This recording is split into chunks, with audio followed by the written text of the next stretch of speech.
बादल गरज रहे थे। काले काले बादलों से पूरा आसमान पटा पड़ा था।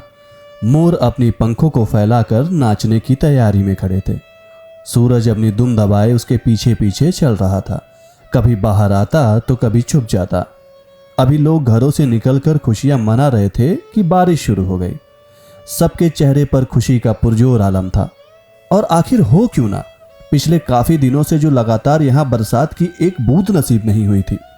एक मनोहारी वातावरण तैयार हो चुका था। इतने में ट्रेन की इंजन ने एक जोर सी आवाज से सत्यपाल की आंख खोल दी। सुबह हो चुकी थी और सामने था चटक धूप वाला तपता सूरज। सत्यपाल चिल्ला उठे, सपना था। हाँ, सपना था। मैं हूं राहुल मिश्रा और आप सुन रहे हैं कहानी परिस्थिति खामोशियां पर। सत्यपाल सिंह लखीमपुर खीरी से करीब 45 किलोमीटर उत्तर की तरफ बसा बस्तौली गांव का एक निहायत ही गरीब गन्ना किसान। घर में रुपए जुटाने की जुगत में कभी सरकारी चीनी मिलों में मजदूर की हैसियत से काम करते थे। नीचे जमीन खाती फसल पर सूरज काका की बेरहमी उनके जुबान पर हमेशा ताजा रहती थी। घर में सत्यपाल के अलावा उनकी पत्नी मंजू और उनकी एक बेटी गुड़िया थी। कभी किसी जमाने में सत्यपाल खुद को अपने क्षेत्र के किसी नामी किसान में गिनते हुए पाते थे, पर आज तो स्थिति बिल्कुल उलट है। घर में बस एक ही पहर चूल्हा जलता है, वो भी आधा अधूरा। 4 लोगों की थाल हमेशा एक ही में सजाई जाती है, जिसमें कभी रूखा सूखा चावल होता है या फिर सिर्फ रोटी। खाते समय लोग एक दूसरे को दिलासा देकर ही पेट भरते थे। बलरामपुर चीनी मिल की गुलरिया इकाई में कार्यरत सत्यपाल बस किसी तरह गुजर बसर कर रहे थे। सब कुछ बीत ही रहा था किसी तरह। सत्यपाल दिन ब दिन उम्र लांघते जा रहे थे। घर में बेटी की शादी की चिंता उनका सर खाए जा रही थी।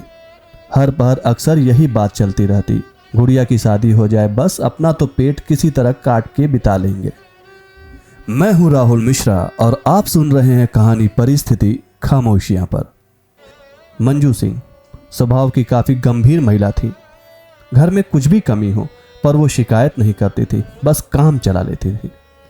एक दिन सुबह अचानक से बैठे बैठे मंजू मौके की नजाकत को भांपते हुए थोड़ा शरारती मुद्रा में बोल पड़ी, अरे एहरो सुनबो, बिटिया का बियाह करैबो कि घरे बैठे ही रहबो। सत्यपाल अपने लहजे में बोल पड़े, बियाह हुई, तनिक और इंतजार कर लो, बात केहन है दिनसवा से। इतना बोलकर सत्यपाल अपने रोजमर्रा के काम में तल्लीन हो गए। शाम को दिनेश भी आ गया। अक्सर दिनेश ही रिश्तों को कच्चा पक्का करने का काम करता था। सब लोग बैठ गए और इत्मीनान से बात करने लगे। ए दिनेश, कोनो नीक लड़का होए तो बताओ, आपन औकात तू जानते हो। 2 जून के रोटी कोनो तरहियन से सिकावेले। भाभी और सत्यपाल ने एक सुर में अपनी राय बोल दी।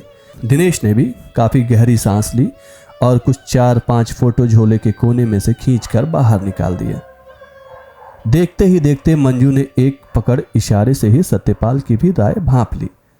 दिनेश भी समझ गया था, गुड़िया को अब सत्यपाल बाबू अपने यहाँ और जगह देना नहीं चाह रहे थे।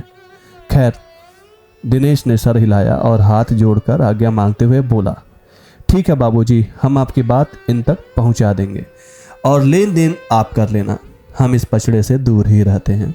दिनेश के जाने के बाद मंजू और सत्यपाल में भी अच्छी खासी बात चली। कुछ दलील देती बातें, कुछ समझ भरी बातें। कुछ रोज बीते। अजीत सिंह सत्यपाल जी के यहाँ खुद ही पधार दिए। बातें काफ़ी हो गई थी। मिसेस सिंह ने कहा, अरे सत्यपाल जी, मेरी बिटिया से तो मिलवा दीजिए। मंजू ने तुरंत आवाज़ लगाई, गुड़िया बेटा जरा आओ। बिल्कुल मंजू की छाया चित्र की एक नन्ही गोरी सी सचमुच सी चलती फिरती गुड़िया सामने आकर खड़ी हो गई। गुड़िया को तो देखते ही कोई रिश्ता पक्का कर दे, सर्वगुण संपन्न जो थी वो। तो आखिरकार उन्होंने हामी भर ही दी। सत्यपाल ने झिझकते हुए पूछा, ठाकुर साहब, आप अपनी मांग भी बता दीजिएगा, हम नहीं चाहते हैं बाद में कोई समस्या, मनमुटाव ये सब कुछ आए। अजीत सिंह ने सालीन पलटवार किया, सत्यपाल जी क्या बोल रहे हैं आप? पाप करवाएंगे हम लोगों से? अभी तक जितना पुण्य किया है सब बर्बाद हो जाएगा। लड़के वाले शायद दहेज के खिलाफ थे। वो तो लड़की चाहते थे सुंदर, सुशील, बुद्धिमान। मंजू और सत्यपाल की खुशी देखते ही बन रही थी। आखिर एक बहुत बड़ा काम जो उन्होंने कर डाला था। पंडित बुलाया गया, शुभ मुहूर्त मिल गया। 7 जुलाई बात पक्की हो गई। गुड़िया विवेक की जोड़ी अच्छी जमेगी, यही कहकर दिनेश ने सबका मुंह मीठा करा दिया। मैं हूं राहुल मिश्रा और आप सुन रहे हैं कहानी परिस्थिति खामोशियां पर। तैयारियां जोरों पर चलने लगी। दहेज ना लेने पर भी लड़की के जरूरत के सामान खरीदने भी तो थे। 4 महीने बस बचे थे। सारी गणित अच्छी खासी बना ली थी सत्यपाल ने। कुछ पैसा जमा थे, उन्हें निकालने की अर्जी भी दे आई थी। सत्यपाल अब तो दुगनी मेहनत से खेत से लेकर मिल तक सब काम कराते थे। मिल से भी उन्हें काफ़ी दिन से पैसे नहीं मिले थे। अब वे मांगते भी नहीं थे। सोच रहे थे अभी मिलेंगे तो खर्च हो जाएंगे, कुछ दिन बाद ही मिले तो ज़्यादा बेहतर होगा। हर तरफ खुशी का माहौल जमघट लगाए पांव पसार चुका था। जिस घर में कभी रौनक नहीं दिखती थी, आज उसमें एक अजीब सी हलचल आ गई थी। मुखरे खिल गए थे हर किसी के। मंजू घूम फिर के बस गुड़िया की ही बात कर देती थी। उसे समझाती रहती, गुड़िया ससुराल में ऐसे करना, वैसे करना, सास की सेवा करना, बड़ों की इज्जत करना, कोई कुछ बोले तो जवाब ना देना। आखिर एक ही तो बेटिया थी, फूल जैसी, उसे कैसे यूं ही छोड़ देती। दिन बहुत तेजी से बीत रहा था। शादी की तारीख को अब बस 20 दिन बचे थे। सत्यपाल आज थोड़े परेशान दिख रहे थे। रोज की तरह आज उन्होंने गुड़िया को भी नहीं पूछा, सीधे कोने वाले कमरे में चले गए। मंजू अपने काम में इतनी व्यस्त थी कि उन्हें देख नहीं पाई, पर सिसकने की आवाज़ सुनकर वो फौरन उस अंधेरे कमरे में दाखिल हुई। वह कमरा अजीब सा काल रूपी नजर आ रहा था। आज जो भी जा रहा था उस तरफ उसे लीलने की नीयत से आगे आते जा रहा था। मंजू ने सत्यपाल की ओर देखते हुए पूछा, का हुई गवा, इतना काहे रोवत हो? सत्यपाल रुकने का नाम नहीं ले रहे थे। मंजू ने बड़ी मशक्कत के बाद वो कुछ समझ पाई। अब मंजू भी उसी तरह रोने लगी। दोनों एक दूसरे को देखकर रोए ही जा रहे थे, मानो कोई पहाड़ सा टूट पड़ा हो। सत्यपाल सिर्फ यही बोले जा रहे थे, गन्ना बर्बाद हो गया, हम बर्बाद हो गए, गन्ना बर्बाद हो गया, हम बर्बाद हो गए। हे ईश्वर, ऐसा हमारे साथ ही क्यों करता? सूरज बाबा, कभी कम भी जला करो, काहे हमारी किस्मत में आग लगा देते हो? ऊपर से ये बैंक वाले भी। यही सब बोलता सत्यपाल मिल की तरफ भागा, पर मंजू रोती रही। उसके सपनों के पर्दों को मानो किसी ने कैंची मार दिया हो। जगह जगह से फट चुके पर्दों पर अब पुरानी जैसी तस्वीर नहीं बन रही थी। मन मारकर मंजू बैठ गई। मंजू बस एक शब्द बोले जा रही थी, हमारी किस्मत में एक काहे गूंज दिए हो भगवान। ये सब बोलते बोलते मंजू सो गई। उठी तो काफ़ी लेट हो चुकी थी, पर सत्यपाल नजर नहीं आ रहे थे। शाम तक वो अक्सर आ जाया करते थे, पर रात हो गई थी। अब मंजू जाए भी तो कैसे? घर में गुड़िया अकेले थी।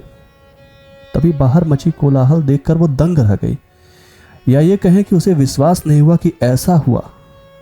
बहुत दूर किसी को घेर पूरे मोहल्ले वाले खड़े थे। शोर शराबा, चीख सब उसके विपरीत ही थे, पर उसका मन अभी ये मानने को तैयार नहीं था। बस 100 कदम का यह सफर मानो 100 दिन ले रहा था। उसकी आंखें और देखने की गवाही नहीं दे रही थी।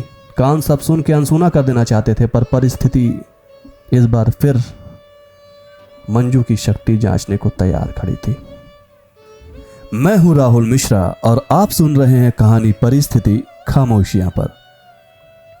हाँ, सत्यपाल लेटे पड़े थे। वे मिल के बॉयलर में उबलते पानी में गिरकर अपनी जान खो चुके थे। मिल के आला अधिकारियों से लेकर मजदूर सब मंजू को दिलासा दे रहे थे।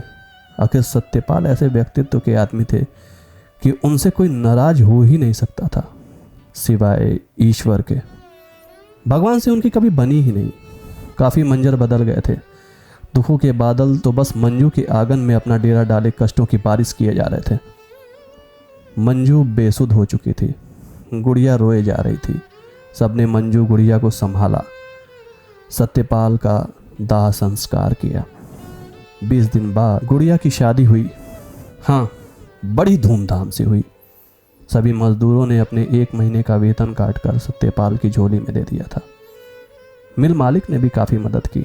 शायद किसी बात की कोई कमी नहीं थी उस शादी में, बस सत्यपाल नहीं थे।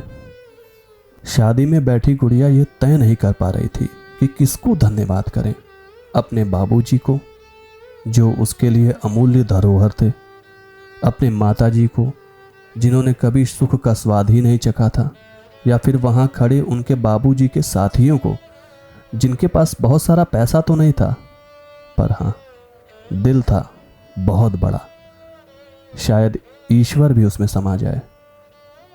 हाँ, आपने सही सुना, शायद ईश्वर भी उसमें समा जाए। तो इतनी सी थी ये कहानी।